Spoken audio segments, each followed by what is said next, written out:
দর্শক সবাইকে যুক্ত করছে ঢাকায় উদীচী শিল্পী গোষ্ঠীর যে কার্যালয় রয়েছে সেই কার্যালয়ের সামনে থেকে। এই মুহূর্তে যেমনটি দেখতে পাচ্ছেন, উদীচী কার্যালয় যেটি রয়েছে ঢাকায়, সেই কার্যালয়ে কিন্তু অগ্নিসংযোগের ঘটনা ঘটেছে এবং কে বা কারা অগ্নিসংযোগ করছে এখন পর্যন্ত সেটি নিশ্চিত করে বলা যায়নি। তবে এই মুহূর্তে কিন্তু একদম ধোঁয়ায় আচ্ছন্ন হয়ে উঠেছে উদীচী কার্যালয়ের ঠিক সম্মুখভাগ। এখানে কিন্তু ফায়ার সার্ভিসের বেশ কয়েকটি ইউনিট কিন্তু এখানে কাজ করছে। আমরা এখানে কিন্তু আইন শৃঙ্খলা রক্ষাকারী বাহিনীর সদস্য, পুলিশ, সেনাবাহিনী, বিজিবির সদস্যদের কিন্তু দেখতে পেয়েছি। এবং যে আগুন লাগার ঘটনা, আগুন লাগিয়ে দেওয়ার যে অগ্নিসংযোগের যে ঘটনা, সেই অগ্নিসংযোগের ঘটনা কিন্তু আসলে কিছুটা নিয়ন্ত্রণে এসেছে বলা যায়। ভিতরে কিন্তু ফায়ার সার্ভিসের যে সকল সদস্যরা রয়েছেন তারা কিন্তু ভিতরে প্রবেশ করেছেন এবং এখানে উদীচী শিল্পী গোষ্ঠীর যে সকল সদস্যরা রয়েছেন তারা গণমাধ্যমের সাথে কথা বলছেন। আমরা একটু সরাসরি নিয়ে যেতে চাই সেখানে আপনাদের। আমার ধারণা কোনো কাগজপত্র নেই, একেবারে সবকিছু ছাই হয়ে গেছে, এটা আমরা ধারণা করছি। ভেতরে গেলে আমরা বুঝতে পারবো। গতকালকের পর থেকে কি আপনারা কোনো ধরনের থ্রেট ফিল করছিলেন কিনা? আপনারা থ্রেট ফিল করা তো আপনারা দেখেছেন, তারা প্রকাশ্যে ঘোষণা দিয়েছে যে নাম নিশানা মুছে দিবে। আমরা থ্রেট, ওরা তো থ্রেট দিয়েছে, কিন্তু আমরা ভয় পেয়েছি কিনা যদি সেই প্রশ্ন করেন তাহলে আমরা বলবো যে অবশ্যই না। কারণ আপনি দেখেন 99 সালে যশোরে আমাদের 10 জন শিল্পী কর্মীকে হত্যা করেছিল, তারপরে আমরা থেমে থাকিনি। 2005 সালে নেত্রকোনায় আমাদের 2 জন কর্মী সহ 8 জনকে সেখানে হত্যা করা হয়েছিল। আমরা তারপরেও আমাদের কার্যক্রমে একদিনের জন্য বন্ধ থাকেনি। এবং গতকালকে যে হামলা আসার পরেও, থ্রেট আসার পরেও আমরা বলেছি যে আমরা আমাদের কার্যক্রম পরিচালিত করবো, আমরা আমাদের কার্যক্রম অব্যাহত রাখবো। আজকে আমরা ছায়ানটের সামনে গিয়ে কর্মসূচি পালন করে এসেছি। আমরা যখন বাসায় ফিরছিলাম তখন আমরা খবর পেয়েছি যে এইখানে হামলা হয়েছে। যারা হামলা করেছে তাদেরকে বলতে চাই, আপনারা হামলা করে হয়তো উদীচী অফিস জ্বালিয়ে দিতে পারেন, কিন্তু উদীচীর কার্যক্রম গতকালকে যেভাবে অব্যাহত ছিল আজকেও সেইভাবে অব্যাহত থাকবে। এবং যারা এই হামলার সাথে জড়িত, রাষ্ট্রপক্ষ এবং প্রশাসনকে বলবো অবশ্যই তাদেরকে আইনের আয়তায় এনে তাদেরকে শাস্তির আয়তায় আনতে হবে। অন্যথায় উদীচী সারা বাংলাদেশে যেইভাবে আন্দোলন সংগ্রাম করে তুলতে হয় এবং তাদের বিরুদ্ধে লড়াই সংগ্রাম জারি রাখতে হয়, সেইটা আমরা জারি রাখবো।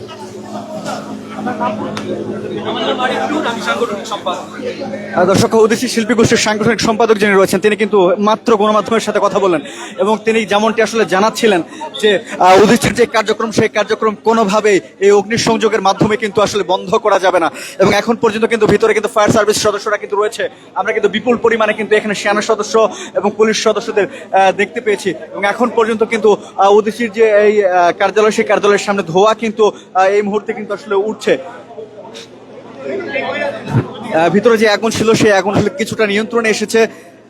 তবে ফায়ার সার্ভিস এখন পর্যন্ত অফিসিয়াল কোনো ব্রিফ আমাদেরকে করেনি এবং এখানকার যেই অগ্নিসংযোগের যে ঘটনা, সেই সংযোগের ঘটনা কিন্তু এখানে যে সকল উদীচী শিল্পী গোষ্ঠীর সদস্য যারা রয়েছেন তারা কিন্তু যেমনটি বলছিলেন যে অগ্নিসংযোগ করে বা কোনো প্রকার বাধা দিয়ে উদীচীকে কোনোভাবে দমিয়ে রাখা যাবে না। এবং তারা যেমনটি বলছিলেন যে হয়তোবা অগ্নিসংযোগ করে বাধা প্রদান করে উদীচীর যে কার্যালয় রয়েছে সেটিকে ক্ষতিগ্রস্ত করা যায়। তবে উদীচীর যে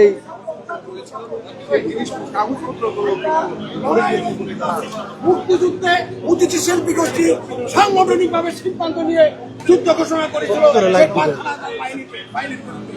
আমরা বাঙালির প্রত্যেকটা আন্দোলন সংগ্রামে উদীচী শিল্পী গোষ্ঠী কাঁধে কাঁধ মিলিয়ে মানুষের সাথে ছিল, মানুষের ন্যায় সংগ্রামের সাথে ছিল। তাহলে পরে কেন আমাদেরকে আজকে পুলিশকে খবর দিতে হবে, আজকে বাহিনীকে খবর দিতে হবে? এই খবর দেওয়ার দায়িত্ব ছিল সরকারের। সরকার ব্যর্থ। আমরা উদীচী শিল্পী গোষ্ঠীর পক্ষ থেকে এই অথর্ব সরকারের, নির্লজ্জ সরকারের অবশ্যই পদত্যাগ দাবি করছি। এবং আমরা বলে দিতে চাই, উদীচী শিল্পী গোষ্ঠী এই অফিস পুড়িয়ে দিলেই উদীচী শিল্পী গোষ্ঠীর সংগ্রাম, লড়াই, সাংস্কৃতিক আন্দোলন সারা দেশের হাজার হাজার শিল্পী কর্মীর প্রাণ থেকে উদীচীকে মুছে ফেলা যাবে না। দর্শক, আসলে তারা যেমনটি জানাচ্ছিলেন যে এই অগ্নিসংযোগের মাধ্যমে উদীচীর যে কার্যক্রম, সেই কার্যক্রম কোনোভাবেই বন্ধ করা বা বাধাগ্রস্ত করা যাবে না। হয়তোবা সাময়িকভাবে এখানে তাদের অফিসে ক্ষতিগ্রস্ত করা হবে, কিন্তু তাদের যে কার্যক্রম, সেই কার্যক্রম কোনোভাবেই বন্ধ করা যাবে না।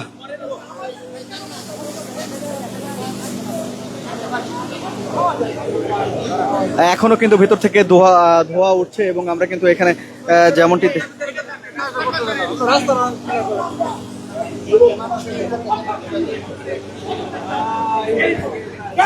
এখন পর্যন্ত কিন্তু ঢাকায় উদীচী শিল্পী গোষ্ঠীর যে কার্যালয়, সেই কার্যালয়ের ভিতরে আগুন কিন্তু জ্বলছে কিছুটা নিয়ন্ত্রণে এসেছে বলা যায়, কেননা যে পরিমাণ ধোঁয়া প্রথমে দেখা যাচ্ছিল, আমরা প্রথমে আপনাদেরকে যেমনটি দেখাচ্ছিলাম সেই পরিমাণ ধোঁয়া কিন্তু এই মুহূর্তে নেই।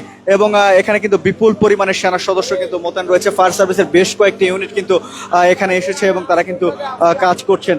দর্শক, যদি আপনাদেরকে একটু দেখাতে চাই, এখানে আগুন লাগার ঘটনা, অগ্নিসংযোগের ঘটনা কিন্তু ফায়ার সার্ভিসের বেশ কয়েকটি ইউনিট কিন্তু এখানে এসেছে, তারা কিন্তু আগুন নেভানোর কাজ করছেন। এবং এখানে কিন্তু ভিতরে এখনো কিন্তু ওদেশি শিল্পী গোষ্ঠীর যে সকল সদস্যরা রয়েছেন তারা কিন্তু এখানে রয়েছেন এবং গণমাধ্যমের সাথে কিন্তু তারা কথা বলছেন।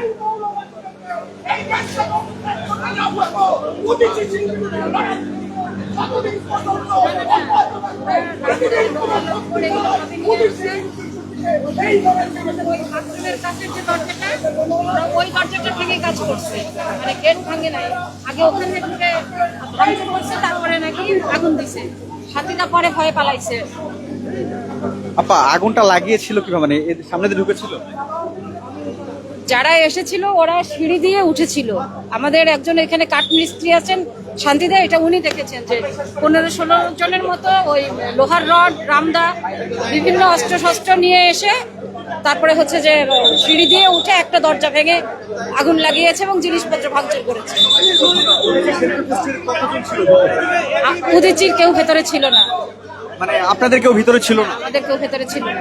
আমরা সারাদিনই এখানে কর্মসূচি পালন করে ছায়ানটে গিয়েছিলাম, আবার কর্মসূচি পালন করে।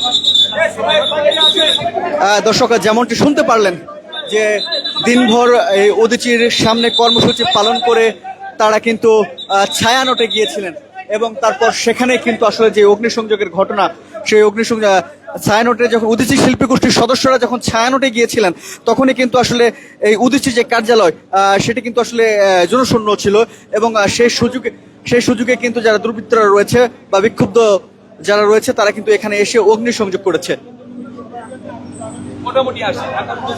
এখানে কিন্তু আমরা ফায়ার সার্ভিস, সেনাবাহিনী এবং আইন শৃঙ্খলা রক্ষাকারী বাহিনী, পুলিশের ব্যাপক সদস্যদের ব্যাপক উপস্থিতি আমরা লক্ষ্য করছি। যে তারা ঘোষণা দিয়ে, লিখে, পোস্ট দিয়ে, সেই পোস্ট শেয়ার করে তারা জানিয়েছে। অতএব তারা, এবং কালকের থেকে তো এই ঘটনাগুলো চলছে। ছায়ানট উদীচীর কথা বলা হয়েছে, ছায়ানটে ঘটনা হয়েছে, তার 24 ঘন্টা পরেও এখানে তো কোনো বিপুল পরিমাণে সেনা সদস্যদের উপস্থিতি কিন্তু আমরা এখানে লক্ষ্য করছি এবং এখানে কিন্তু আমরা যেমনটি দেখতে পাচ্ছি প্রচুর পরিমাণে সেনা সদস্যদের উপস্থিতি আমরা লক্ষ্য করছি উদীচী শিল্পী গোষ্ঠীর যে কার্যালয় রয়েছে সেই কার্যালয়ের সামনে। এছাড়া কিন্তু ফায়ার সার্ভিসের বেশ কয়েকটি ইউনিট কিন্তু এখানে কাজ করছে এবং আমরা কিন্তু সেনা সদস্যদের পাশাপাশি কিন্তু র্যাব সদস্যদের উপস্থিতিও লক্ষ্য করছি উদীচী শিল্পী গোষ্ঠীদের সামনে। এছাড়া কিন্তু রয়েছেন বিজিবির সদস্যদের উপস্থিতিও কিন্তু আমরা উদীচী শিল্পী গোষ্ঠীর সামনে লক্ষ্য করছি। দর্শক, আপনাদেরকে যুক্ত করছি কালেক্টর ফেসবুক লাইভে। কে কোথা থেকে দেখছেন জানিয়ে দিতে পারেন এবং জানিয়ে দিতে পারেন আপনাদের মন্তব্যটি। এই মুহূর্তে ব্যাপক সতর্ক অবস্থানে রয়েছেন আইন শৃঙ্খলা রক্ষাকারী বাহিনী, পুলিশ, সেনাবাহিনী এবং বিজিবির সদস্যরা এবং উদীচী শিল্পী গোষ্ঠীর সামনে কিন্তু ব্যাপক নিরাপত্তা কিন্তু আমরা এই মুহূর্তে লক্ষ্য করছি এবং আপনাদেরকে আমরা জানাচ্ছিলাম উদীচী শিল্পী গোষ্ঠীতে কার্যালয়ে যে অগ্নিসংযোগের ঘটনা, সেই অগ্নিসংযোগের ঘটনার সর্বশেষ যে পরিস্থিতি, সেই পরিস্থিতি আপনাদেরকে আমরা জানাচ্ছিলাম এবং উদীচী শিল্পী গোষ্ঠীর সামনে এই মুহূর্তে কিন্তু আমরা আইন শৃঙ্খলা রক্ষাকারী বাহিনীর সদস্যদের পাশাপাশি উদীচীর যে সকল শিল্পী গোষ্ঠীর সদস্যরা রয়েছেন তাদের উপস্থিতিও কিন্তু আমরা লক্ষ্য করছি এবং তারা কিন্তু গণমাধ্যমকে যেমনটি জানাচ্ছিলেন তারা দিনভর আসলে কর্মসূচি পালন করে যখন ছায়ানটে গিয়েছিলেন এবং সেই ছায়ানটে যাওয়ার পরে যখন এই উদীচী শিল্পী গোষ্ঠীর যে কার্যালয় রয়েছে সেটি ফাঁকা হয়ে যায় এবং তারপরেই কিন্তু আসলে এখানে যে অগ্নিসংযোগ, সেই অগ্নিসংযোগের ঘটনা ঘটে। দর্শক, যুক্ত করেছিলাম রাজধানীর উদীচী শিল্পী গোষ্ঠীর কার্যালয়ের সামনে থেকে এবং এখান থেকে উদীচী শিল্পী গোষ্ঠীর কার্যালয়ে যে অগ্নিসংযোগের ঘটনা, সেই ঘটনার সর্বশেষ যে তথ্য, সেই তথ্যটি জানাচ্ছিলাম। আগুন এখন কিছুটা নিয়ন্ত্রণে এসেছে বলা যায় এবং যদিও এখনো ফায়ার সার্ভিস আনুষ্ঠানিকভাবে কোনো বক্তব্য গণমাধ্যমকে দেয়নি, তবে আমরা যে পরিমাণ ধোঁয়া প্রথমে দেখতে পাচ্ছিলাম সেই পরিমাণ ধোঁয়া আপাতত এখন নেই এবং উদীচী শিল্পী গোষ্ঠীর সামনে আইন শৃঙ্খলা রক্ষাকারী বাহিনীর সদস্যদের ব্যাপক উপস্থিতি এবং সতর্কতা আমরা লক্ষ্য করেছি। আপাতত এই ছিল এখন পর্যন্ত উদীচী শিল্পী গোষ্ঠীর সামনে থেকে সর্বশেষ।